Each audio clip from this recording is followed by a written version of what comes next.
नमस्कार सांग मैंने किछि दिन तले जो छोट छोट सारू गछ उपाड़ी आनिक लगे कुंडरे केते सुंदर हो जाइए आ तारी पाखे देखु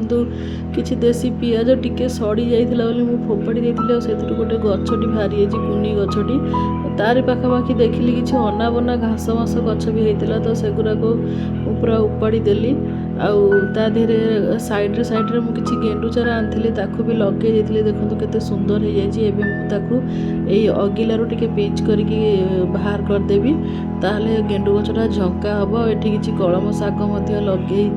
भी रखिदी गछटा टिके मरी आसिलानी तो सेई कुंडरू माटी तक गछटा फोपाड़ी देकी मुदेली सारू गछरे कारण बहुत बढ़िया माटीटा से मुदेली गोटे पत्र साहाय्य मुझे चारिटे खेलईदेली मेन लुकटा देखते आपण मैंने फाइनाली मु तले मोटर चलैकी आसली मोटर पानी टाँकी फुल होगी पानीटा बाहर मत बहुत सुविधा कहीं मुझे पानी धरबी आ सब गछ गुड़ारे देदेवी। तो आज मोर भिडियोटा एतिकी केमती लगिला निश्चय जनइबे जदि भल लगी लाइक शेयर सब्सक्राइब।